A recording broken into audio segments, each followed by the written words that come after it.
podemos dar cuenta de cómo el apóstol, toda esa seguridad, esa confianza y todo lo que él proyecta al estar escribiendo esta carta, su centro es el Señor Jesús. Ahí es donde encuentra su fortaleza, en donde encuentra su seguridad, en donde encuentra su gozo.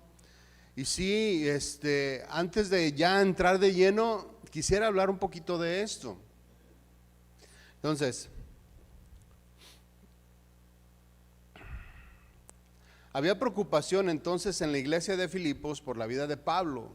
¿Sí? Por eso le mandaron este presente económico para que él pudiera tener lo necesario o pudiera tener cualquier cosa que pudiera ocupar cuando estaba preso en la cárcel.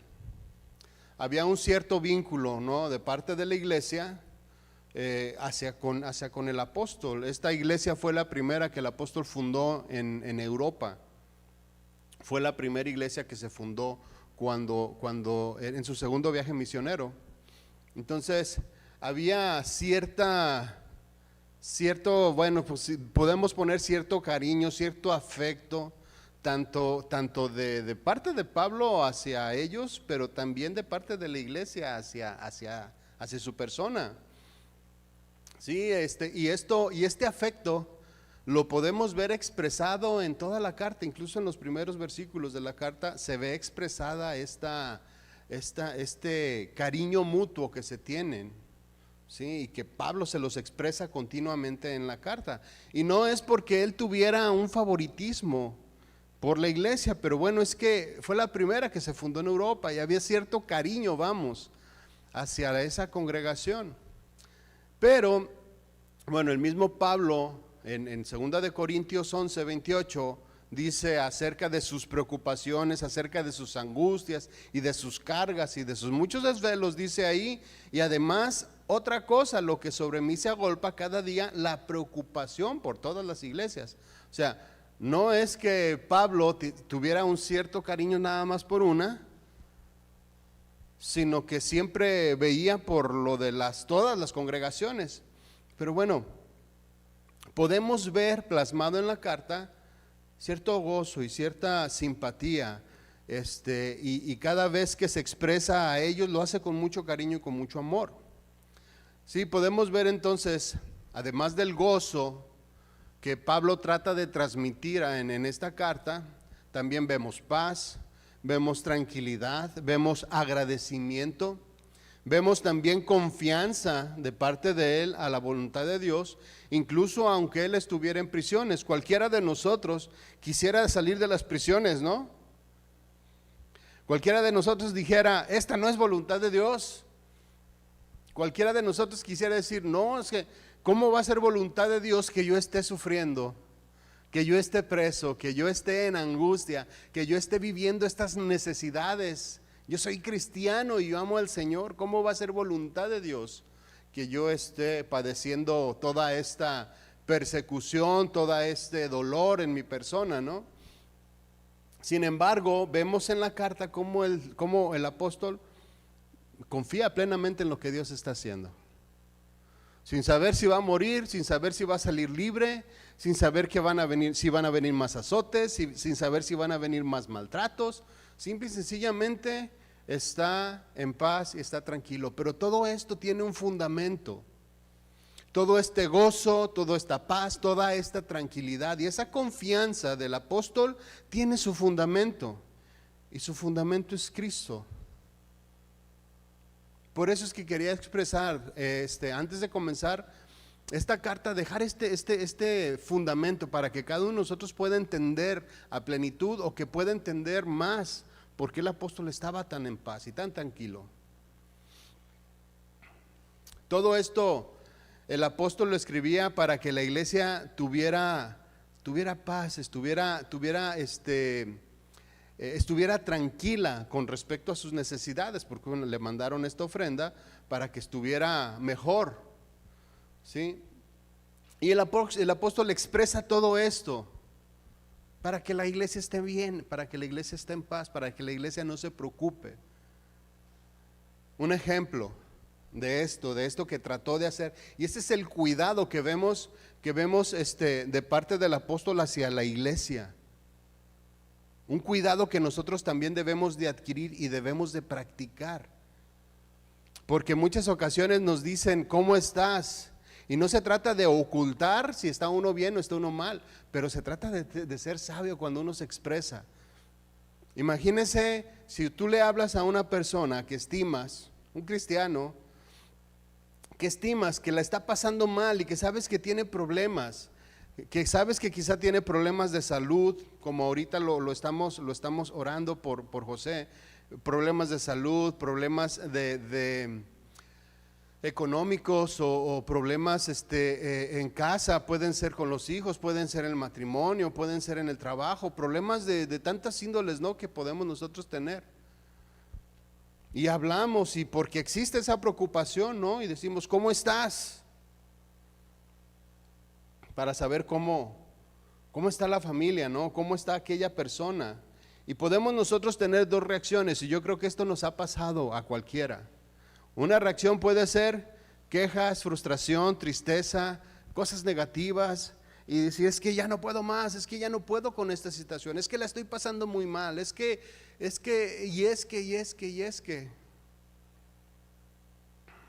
aunque es cristiano, y aunque sabe que tiene lo que tiene que hacer, pero de momento se siente tan agobiado que no puede ver más allá. Escuchar a una persona así inmediatamente en nosotros no nos produce paz, no nos produce gozo, no nos produce angustia. Nos produce más bien angustia.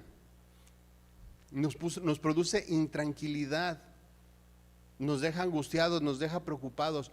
Por eso es que debemos de tener mucho cuidado en cómo también nosotros nos expresamos. Y como decía la semana pasada o en la clase pasada, no se trata de tener un espíritu triunfalista, sino se trata de tener un espíritu maduro, confiado, tranquilo en lo que el Señor está haciendo. ¿Por qué enfermó? ¿Por qué tuvo que ahorita en el caso de tu hermano? ¿Por qué lo tuvo que hacer ahorita? Porque bueno, necesitaba sanar, necesitaba exponerse al problema y muchas veces si no nos sentimos mal no vamos al doctor, ¿o sí?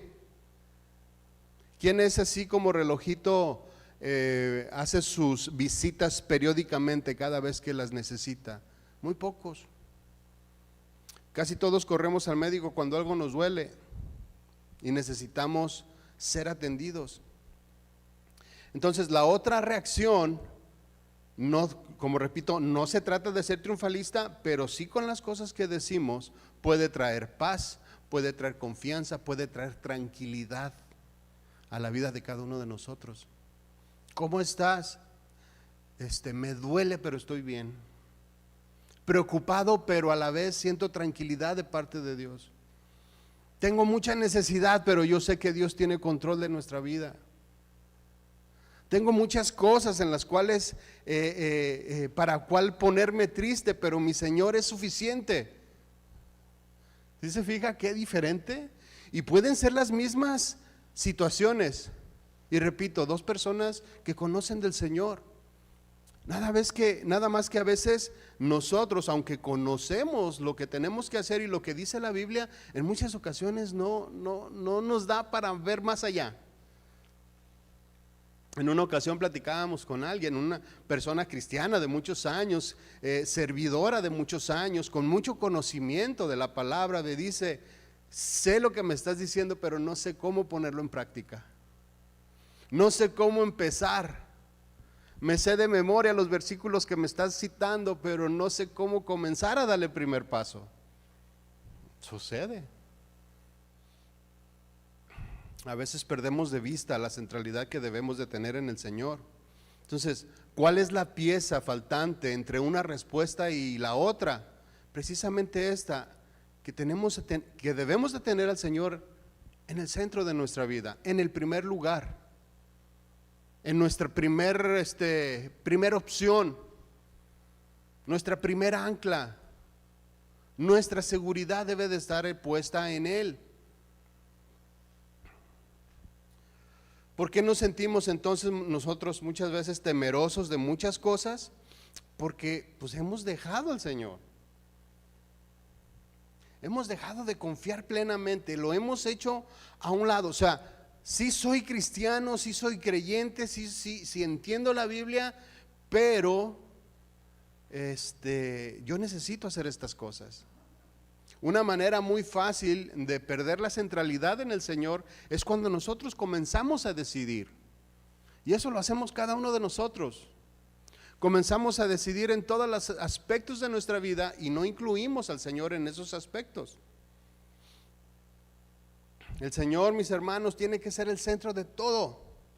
Y la carta precisamente de Filipenses, el apóstol menciona en repetidas ocasiones que todo lo que él está sintiendo de gozo, paz, seguridad, tranquilidad, es porque su centro es el Señor. Y ahí es donde nosotros nos deberíamos de estacionar. Y ahí es donde nosotros nos deberíamos de quedar. Filipenses 1:21, el mismo apóstol dice ahí, porque para mí el vivir es Cristo y el morir es ganancia.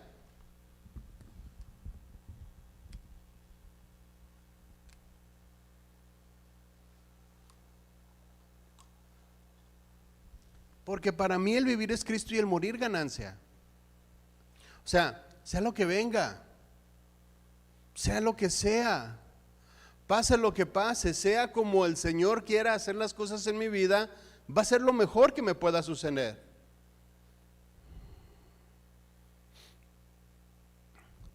Por eso es que digo y repito, ¿por qué estaba tranquilo Pablo? Porque el Señor era su centro. La única preocupación que tenía Pablo, la acabamos de leer, era predicar el evangelio. La preocupación por las iglesias era lo único que le angustiaba. ¿Cómo le iba a hacer? Y estando preso era tal la preocupación que aún estando preso escribía para edificar a la iglesia. Se las arreglaba para hacer lo que tenía que hacer. Y en medio de todo esto había gozo. ¿Recuerdan cuando el apóstol Pedro caminó por el agua? Un relato que lo encontramos en Mateo, Marcos y Juan. Ahí lo podemos ver. Dice la Biblia que el Señor estaba predicando a un buen número de personas. Cuando terminó le dijo a sus discípulos, ustedes sigan adelante, vayan a la otra orilla. Él se quedó a despedir a la multitud y cuando la despidió se fue a orar, dice ahí. Se fue al monte a orar. Los discípulos se fueron al mar. Los discípulos comenzaron a tener problemas dentro del mar y el Señor se había quedado en tierra. Los discípulos iban allá en la barca y el Señor se quedó en tierra. Después de varias horas sucede esto. Mateo 14, acompáñenme a Mateo 14. Vamos a tratar de ilustrar esta centralidad que debemos de tener nosotros en el Señor con este ejemplo. Mateo 14:24 en la Reina Valera dice, y la barca estaba en medio del mar. Ya llevaban varias horas remando. Ya llevaban varias horas yendo o tratando de llegar a la otra orilla. Dice ahí que estaba siendo azotada por las olas, porque el viento era contrario. Mas a la cuarta vigilia de la noche Jesús vino a ellos andando sobre el mar.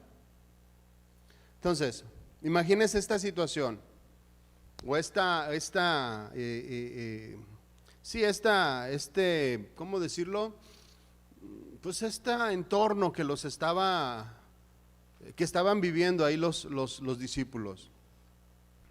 Estaban a medio mar, estaban cansados, estaban remando, toda la noche habían remado, no podían llegar a la orilla. Y aunque eran personas pescadoras que se sabían trasladar en una barca, yo pienso que de todos modos, por el viento y por las circunstancias, empezaron a tener temor, empezaron a tener angustia, empezaron a dudar, empezaron a cansarse de más. La cuarta vigilia de la noche habla de un periodo de entre las 3 de la mañana y de las 3 de la mañana a las 6 de la mañana. O sea, ya estaban toda la noche, ya iban, o sea, no habían dormido. Estaban cansados. Yo pienso que ellos cuando agarraron la barca y se fueron a la orilla, ahorita la cruzamos, llegamos, nos acostamos, dormimos, descansamos. Y mañana nos levantamos temprano a desayunar. Y resulta de que estaban toda la noche remando y eran las 3 o de entre 3 y 6 de la mañana y no podían llegar. Y el mar los azotaba. Cansados, frustrados, quizá molestos, preocupados, porque ya estaban corriendo peligro ante la tempestad. Y añádale temerosos, porque cuando vieron al Señor Jesús pensaron que estaban viendo un fantasma, hasta miedo les dio. O sea, toda esta angustia y todo esto estaban sintiendo los apóstoles. Todo esto estaban sintiendo cada uno de ellos. El 26 dice, y los discípulos viéndole andar sobre el mar se turbaron diciendo, un fantasma. Y dieron voces de miedo. Estaban asustados también. ¿Cuántas veces nos ha pasado esto, mi hermano? Que estamos a medio mar, que estamos a medio camino por las decisiones que nosotros mismos tomamos. Estamos a medias de la tempestad, a medias de un viento recio. Tratamos de caminar y tratamos de andar en nuestra vida y nomás vemos como que en vez de avanzar retrocedemos. ¿Cuántas veces hemos pasado a una situación así? Nos lanzamos al mar sin que el Señor Jesús esté a bordo. Y nos lanzamos al mar, digo esto, como tomando decisiones sin que el Señor Jesús esté a bordo en nuestra barca. Por eso digo, a veces es bien fácil perder la centralidad en el Señor. Decisiones que tomamos, planes que hacemos, negocios que hacemos. Cuando el Señor no está en medio de las situaciones o en medio de cualquier cosa que nosotros emprendamos, puede haber que haya problemas en medio del mar. Puede haber que haya tempestad en medio de la situación en la que nosotros fuimos a meternos.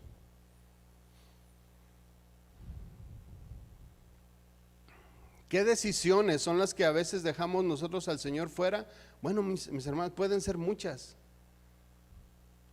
¿En qué decisiones tenemos que involucrar al Señor en nuestra vida? En todas, hasta en la más sencilla. Y a veces pensamos, es que estas cosas, pues, es normal que tenga que hacer esto. Pues sí, pero pregúntale a Dios. A veces en las cosas sencillas se nos hace tan fácil no consultarlo, y en las cosas complicadas, como ya estamos acostumbrados a no consultarlo, pues nunca lo consultamos. Se nos hace una costumbre ir tomando decisiones, y cuando ya tomamos esas decisiones y el Señor no está en medio de nosotros, nos metemos al mar y a que nos agarre allá la tormenta. ¿Y qué vamos a hacer? Y así a veces nos sentimos todos nosotros. Perdimos esa centralidad en el Señor y estamos frustrados, enojados, angustiados, preocupados porque ya viene esto, preocupados porque ya viene lo otro, preocupados porque a veces adquirimos deudas, preocupados porque ya por toda la situación y por toda la problemática dentro de la casa, también nuestro matrimonio o la relación con nuestros hijos está frustrándose también. Angustia, queja, desorden, porque perdimos de vista al Señor. Todo lo contrario a gozo, paz, tranquilidad. ¿Se fija qué rápido puede cambiar nuestra situación por las decisiones que nosotros tomamos? Todas las decisiones deben de ser consultadas. ¿Qué hablamos? ¿Qué hacemos? Cada decisión, cada plan, cada propósito de vida tiene que ser consultado con el Señor. Nuestra centralidad tiene que estar en Él. ¿Por qué el apóstol Pablo estaba tranquilo? Porque no se metió en ninguna de las circunstancias él solo. El Señor lo fue llevando. Lo único que él hacía era predicar la palabra y lo que el Señor le fuera poniendo enfrente. Él no tomaba ninguna decisión. Esta iglesia se fundó porque el Señor le dijo: no vayas aquí al lado, no vayas a tal lado, hasta que tuvo una visión de un varón macedonio que le dijo: ven y ayúdanos. Y entonces, por esta razón, el Señor lo llevó de tal manera a que se fundara esa congregación. O sea, todas las decisiones estaban basadas en lo que el Señor decía. Por eso estaba en paz, porque sabía y estaba confiado en que Él estaba haciendo la voluntad de Dios. Entonces, si Dios me quiere tener en la prisión ahorita, está bien, pero en muchas ocasiones nosotros nos metemos solos, y ahí es donde viene el problema, y ahí es donde viene la angustia. Aunque fue, les dijo el Señor que se fueran adelantando a los discípulos, bueno, de cierta manera estaban solos sin el Señor. Nosotros nos vamos y nos aventuramos y hacemos planes y hacemos negocios. Estamos como aquel que dice: voy a derribar mis graneros porque voy a edificar unos más grandes. Y entonces sí, voy a decir: alma mía, descansa porque estás lleno. Y el plan del Señor era quitarle la vida a este hombre rápidamente. Decisiones que debemos de tomar, decisiones, repito, en el trabajo, decisiones, fíjense, el trabajo, esto es algo que es muy recurrente en muchas personas, que no puedo porque estoy trabajando, esta expresión. Oye, hay una fiesta, no puedo, voy a trabajar. Oye, hay una reunión familiar, no puedo, voy a trabajar. Oye, que fíjate que le van a entregar un diploma al niño, a la niña, no puedo porque estoy trabajando. Yo recuerdo, yo pedía permiso antes, trabajaba para alguien y cuando trabajaba para una persona que les iban a entregar un diploma a mis hijas de lectura, de cualquiera que fuera, eran cosas tan sencillas que a veces les dan diplomas a nuestros hijos, pero ahí estaba. Pues sí, voy a perder mediodía, voy a perder quizás todo el día, pero ahí voy a estar. Y eso lo hacía desde que estábamos en México y también aquí. Mucho más cuando ya trabajaba por mi cuenta, ahí estaba. Y nosotros decimos: no, porque fíjate que trabajo. Y la iglesia: no, porque fíjate que trabajo. Y resulta que al final ya no te quieren en el trabajo por muchas cosas, ya no te quieren en la casa porque nunca estás, ya no te quieren tus hijos porque nunca estuviste. Y a la iglesia no queremos ir porque nos da vergüenza. Mis hermanos, cuando perdemos esa centralidad del Señor, todas las cosas nos comienzan a salir mal. Y si no estamos tranquilos en medio de la situación que estamos viviendo, es porque no nos metió el Señor, fue porque nos metimos nosotros. ¿Cuántas veces no vemos matrimonios, noviazgos, planes a futuro, frustrados, enojados, deshechos, desbaratados, porque no le preguntaron al Señor cómo tenían que hacer las cosas? Porque se fueron por su lado, vieron ellos y quisieron hacer las cosas a su manera. Y a medio mar vemos todos los problemas y todas las situaciones. Nos damos cuenta que nos embarcamos y el Señor no se subió a la barca. Dijimos: sí, vamos a hacer esto y vamos a hacer aquello, y sí, aquí y acá. Pero el Señor no se subió con nosotros. Si el Señor no está ahí, los resultados van a ser complicados y van a ser bastante dolorosos. Aún, mis hermanos, fíjense, en muchas ocasiones que nosotros tratamos de involucrar al Señor en todas nuestras cosas, aún así hay situaciones que a veces, para enseñarnos, el Señor nos mete en situaciones complicadas y difíciles. Y es tanta la angustia que también perdemos de vista al Señor y pensamos que estamos solos. Todas estas cosas, mis hermanos, nos ponen nerviosos, nos ponen tensos, nos angustian. Todo lo contrario a la paz y a la tranquilidad que el apóstol menciona en esta carta a los filipenses. ¿Cuál es la solución entonces que nosotros debemos de tener, o qué es lo que nosotros debemos de hacer? ¿Cómo podemos tener paz y podemos tener tranquilidad? Bueno, vamos a leer Mateo 14, 27.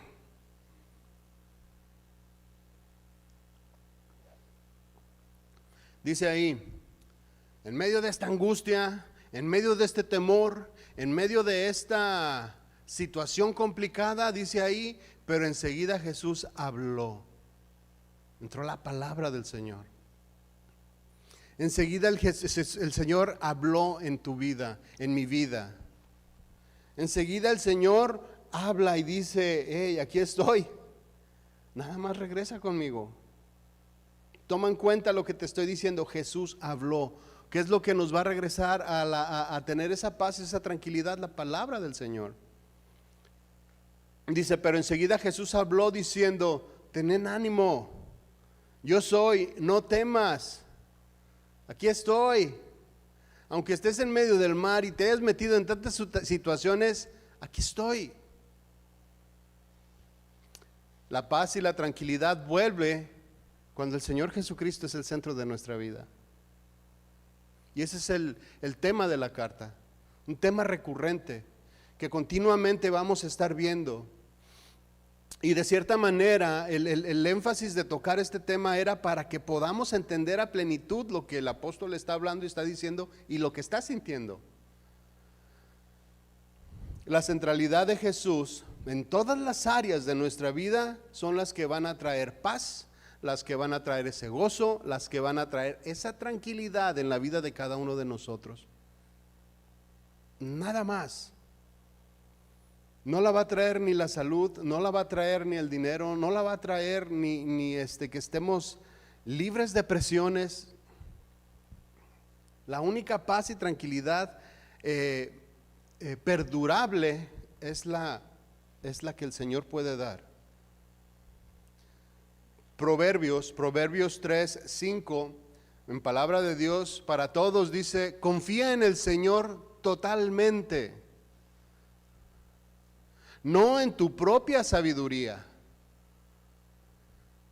¿De qué manera podemos perder la centralidad en el Señor? Confiando en nuestra propia sabiduría, haciendo las cosas a nuestra manera, como nosotros queremos o como a nosotros nos gusta, o como nos platicó el compadre o el amigo que lo deberíamos de hacer, o como lo dice mi experiencia, porque tengo tanta experiencia haciendo las cosas que yo sé cómo hacerlo. Dice aquí, confía en el Señor totalmente, en todas las cosas, en todas las áreas, en todas las situaciones de nuestra vida, y no en tu propia sabiduría. Y fíjense cómo habla de sabiduría. La sabiduría se usa para tomar decisiones, se usa para dirigir nuestra vida, para tomar la decisión que nos va a llevar a hacer las cosas. Para eso se ocupa la sabiduría. Aquí dice, no confíes en tu propia sabiduría, confía en el Señor totalmente. O en otras palabras está diciendo, no saques a Dios de tus planes, no saques a Dios de tu vida, no saques a Dios de la ecuación, te va a ir mal. El 6 dice, ten en cuenta a Dios en todo lo que hagas, en todo. Cualquier decisión, sea grande o sea chiquita, ¿para qué? Para que haya tranquilidad. Si tenemos esa centralidad en el Señor, producirá paz, mi hermano, aún a pesar de la tormenta. Ten en cuenta a Dios en todo lo que hagas y te ayudará a vivir rectamente. La Reina Valera en este mismo versículo dice, reconócelo en todos tus caminos y Él enderezará tus veredas. En medio de cuando perdemos la centralidad, que ya tomamos decisiones, que ya nos embarcamos en esas decisiones y el Señor no está a bordo, dice aquí este versículo, Él enderezará tus veredas.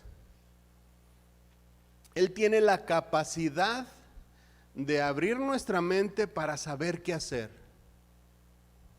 para saber qué decir, para saber qué decisión tomar.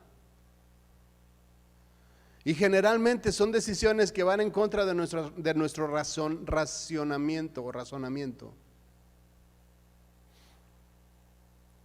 Centremos nuestra vida en el Señor para que produzca paz.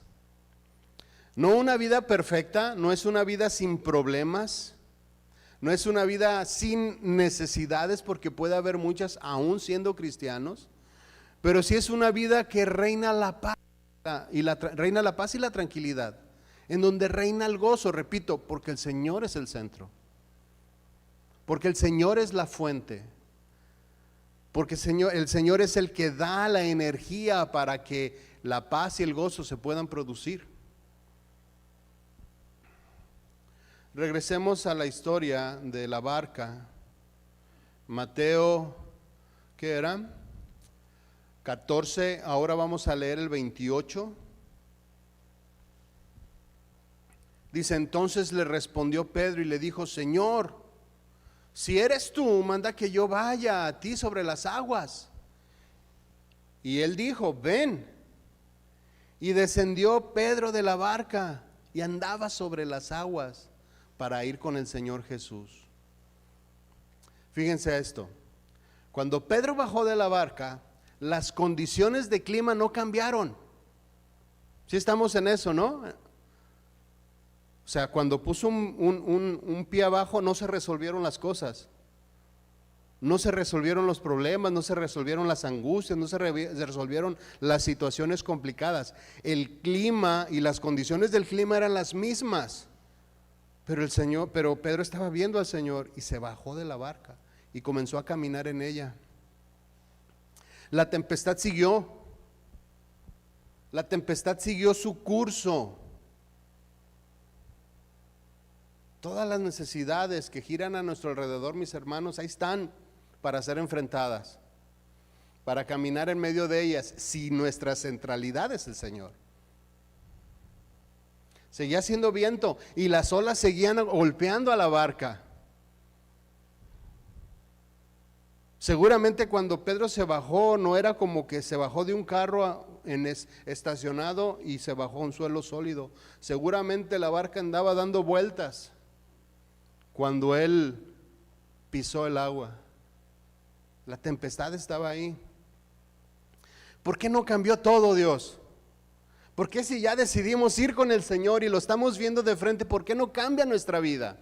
¿Por qué no cambia nuestra situación? ¿Por qué no cambia todo lo que está a nuestro alrededor que nos duele y que nos aqueja? Él lo puede hacer, claro que lo puede hacer. ¿Recuerda cuando también le habló al viento y le dijo, detente? Y el viento cesó. ¿Por qué no lo hizo ahí, antes de que se bajara? ¿O por qué cuando Pedro dijo, ok, tomo la decisión de seguirte, Señor, por qué no se acabó la angustia, el dolor, el sufrimiento, las deudas, todas las cosas que nos aquejan a nosotros los seres humanos? ¿Por qué? Como decíamos la vez pasada, pues Dios sabe por qué hace las cosas. Y descansamos en eso, y debemos de descansar en eso. ¿Por qué no hace las cosas de manera inmediata cuando decimos, Señor, ahora sí ya? Ahora sí, Señor. O ¿por qué no cuando verdaderamente el Señor ve una respuesta positiva de parte de nosotros? Ok, Señor, voy a decidir lo bueno. ¿Por qué no se acaba la tempestad y se acaba la tormenta? Muchas veces, mis hermanos, es para hacernos madurar, para hacernos crecer, para fortalecer nuestra fe, para fortalecer nuestros sentimientos, nuestro corazón, para que tengamos madurez espiritual en medio de tantas cosas que suceden. Nuestra vida como cristianos está muy lejos de ser de color de rosas. A veces entre cristianos están los ataques. Ahora imagínense entre de cristianos y los de afuera. Nuestra vida no va a ser de color de rosas y necesitamos ser fuertes, necesitamos aprender a confiar en el Señor en medio de las tormentas, agarrarnos de Él, repito, que sea nuestro centro. Para hacernos madurar, hacernos crecer y enseñarnos, mis hermanos, cómo debemos de seguir adelante. Y en muchas ocasiones no las quita las cosas porque también son nuestras consecuencias. Ahí nos metimos. Ahora agarrados de Él podemos salir, pero tenemos que tomar decisiones y hacer las cosas a la manera que Él nos está liderando. Tenemos que lidiar con todas estas situaciones. Qué padre sería, ¿no? Que, Señor, ya soy cristiano, se acabaron tus problemas. Como a veces te la quieren vender allá en otra iglesia. Tu mejor vida hoy. No, mis hermanos. Cuando Pedro bajó el pie, no se acabaron las situaciones complicadas, no se acabaron las situaciones difíciles. Tenemos que hacerle frente, tenemos que ir adelante, tenemos que enfrentar los problemas, pero con Jesús podemos hacer frente a la tempestad. Pedro, ¿por qué pudo caminar en medio de la tempestad? Porque el Señor Jesús estaba enfrente de él, porque lo estaba viendo, porque lo estaba escuchando.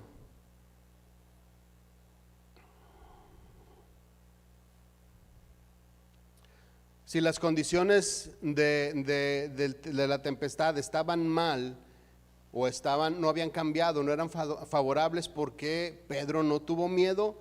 Lo acabo de comentar, porque él estaba ahí, porque le dijo, manda que vaya sobre las aguas, y el Señor le dijo, ven.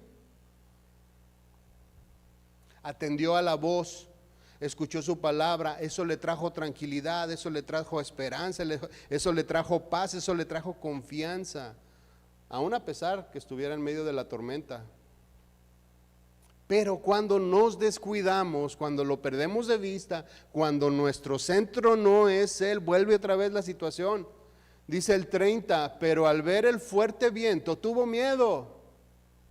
Pues sí, no está el Señor ahí, ya no lo estoy viendo, ya no lo estoy sintiendo, que a veces no es o que no debería de ser por sentimientos. Aunque sí el Señor en muchas ocasiones nos hace sentir muchas cosas, pero no debemos de guiarnos por sentimientos. Dice ahí, pero al ver el fuerte viento tuvo miedo y comenzó a hundirse. Y dio voces diciendo, sálvame, Señor, sálvame.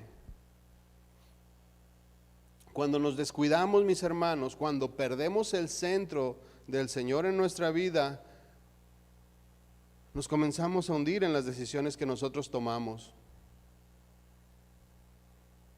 Cuando nos descuidamos, cuando tomamos decisiones aparte. Cuando comienza nuestro deterioro, cuando comenzamos a decidir por nuestra cuenta. Cuando comienza nuestra angustia y nuestro dolor, cuando decidimos nuestras vidas. Es como por ejemplo los jóvenes, ¿no? Que están niños, están chiquitos y vienen a la iglesia y se gozan y sí, yo quiero estar ahí en la clase, quiero estar con los amigos, quiero estar en la iglesia, quiero hacer las cosas dentro de la congregación. Y los traemos y los niños están bien y todos están bien y comenzamos nosotros a tomar decisiones por ellos y los llevamos a lugares en donde son edificados, los llevamos a lugares, congresos, cuando están jóvenes, que todavía tenemos el control, los llevamos a congresos, los llevamos a lugares en donde pueden ser edificados. ¿Cuándo comienzan los problemas de los jóvenes?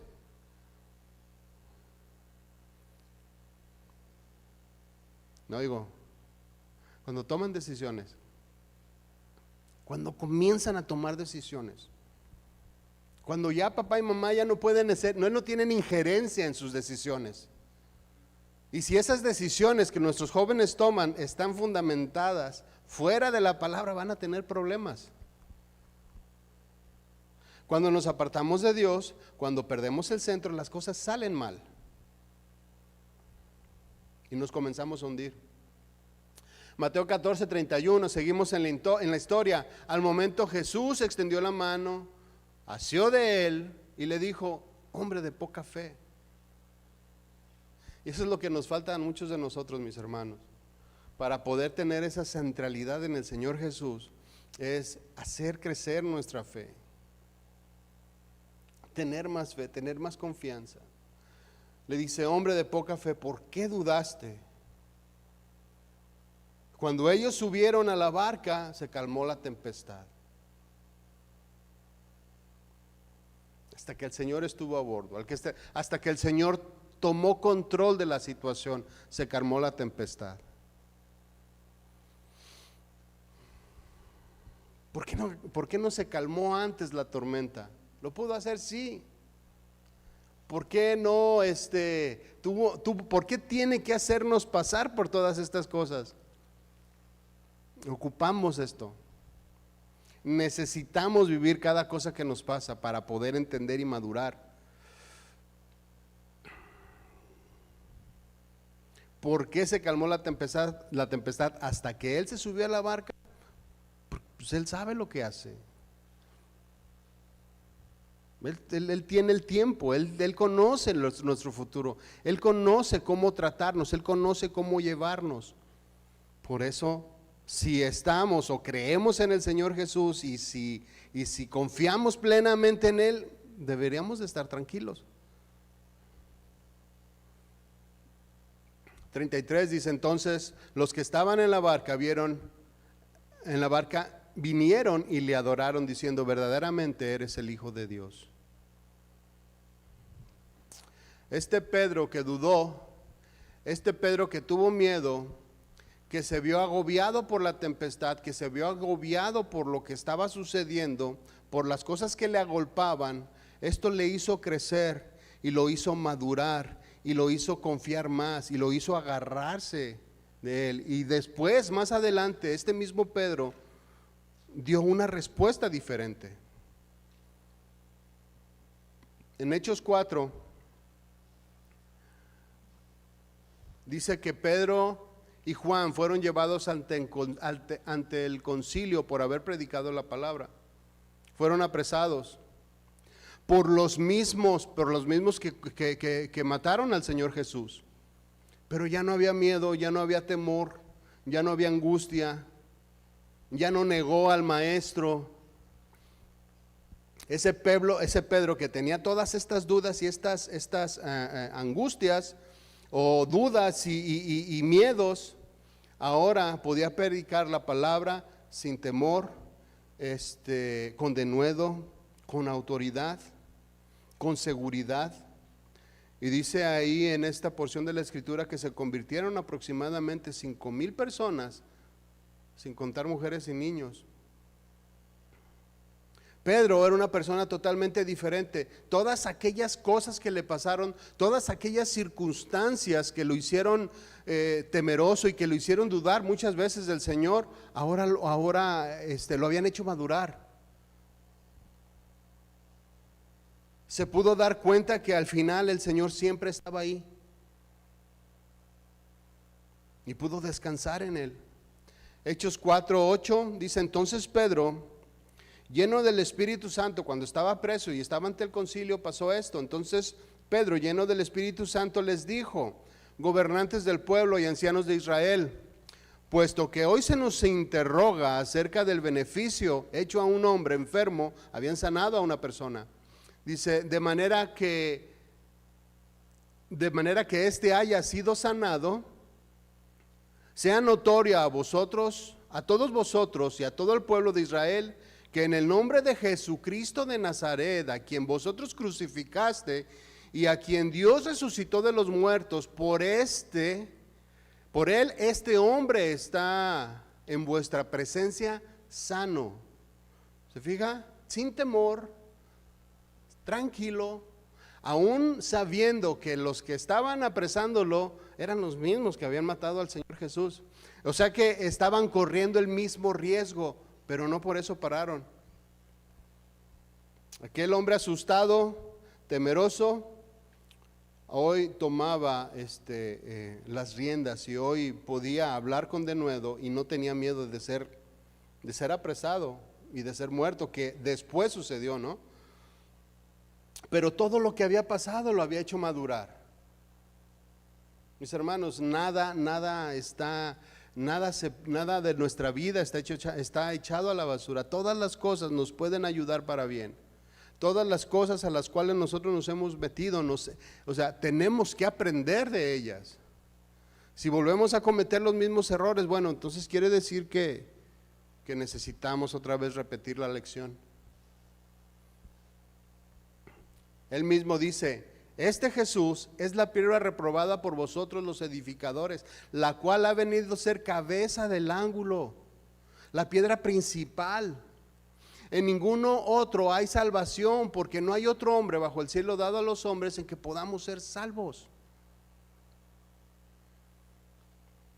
En el Señor Jesús está el fundamento, en el Señor Jesús está la confianza, en el Señor Jesús debe de estar nuestro centro o el centro de nuestra vida para que produzca paz, gozo, tranquilidad, aun a pesar de las tormentas.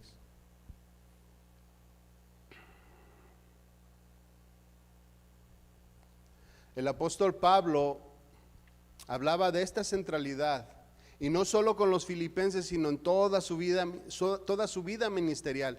Déjeme nada más leerle este solo versículo para ya terminar. Desde el momento que el apóstol tuvo un encuentro con el Señor, que cuando él iba a perseguir cristianos, o sea, ese era su trabajo, ese era lo que él quería hacer, ir a perseguir, ir a apresarlos, de las maneras,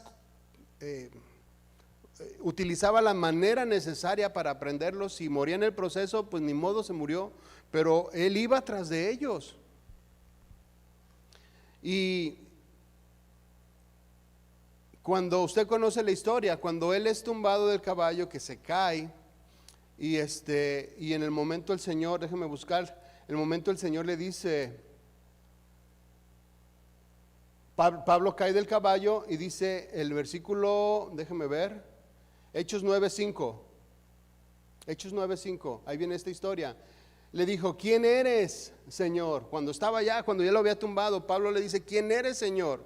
Y le dijo: yo soy Jesús a quien tú persigues. Dura cosa te es dar coces contra el aguijón. Él temblando, dice, y temeroso, dijo: ¿qué quieres que yo haga? Y eso es lo que debe de haber en nosotros, mis hermanos. ¿Qué quiere, Señor, que yo haga? Desde este momento la vida del apóstol Pablo cambió totalmente, cambió radicalmente, o sea, y lo podemos leer y lo conocemos. Pero las primeras palabras fueron: ¿qué quieres que yo haga, Señor? ¿Cuáles son tus instrucciones? Y el Señor le dijo: levántate y entra a la ciudad y se te dirá lo que debes de hacer. ¿Qué quieres que yo haga? Desde ese momento en adelante el apóstol comenzó una vida de confianza y de depositar todo lo que él hacía en las manos del Señor.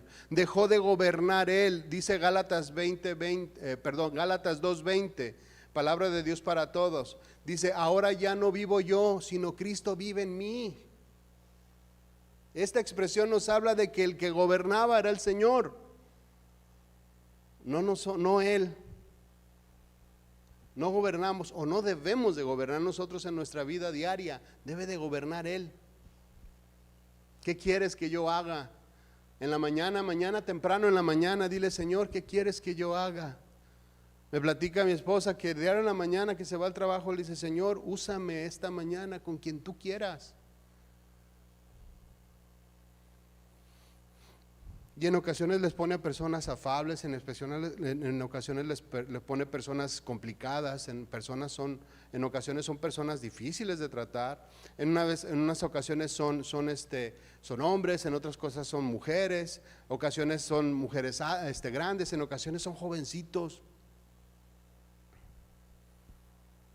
Dice: bueno, Señor, yo te dije que me pusieras a la persona la que tú quisieras que yo le predicara la palabra, y ahí voy.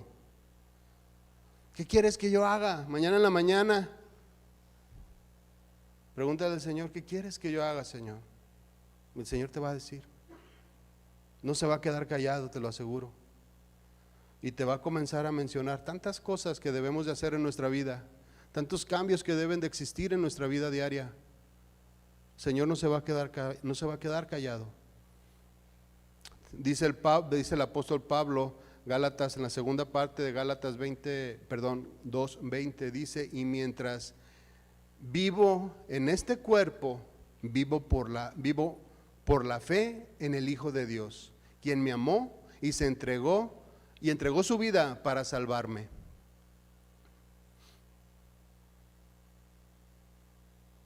Vamos a parar ahí.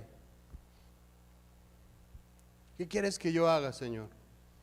Es la centralidad en la vida o centralidad del Señor Jesús en la vida de cada uno de nosotros.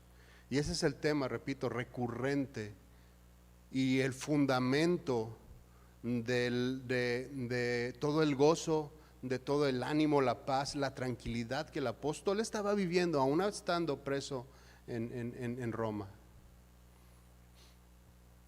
Asegúrate de que el Señor vaya en la barca, mi hermano, en las decisiones que tomes. Jóvenes, wake up. Jóvenes, asegúrense, van a comenzar a tomar decisiones para su vida. Y ya tienen 20, ya tienen 21, 22, 23 años. Todas las decisiones que van a estar tomando de hoy en adelante van a ir formando y dándole un rumbo a su vida. Asegúrense que el Señor esté en la barca, porque si en 5 años no lo invitaron a que subiera, agárrense.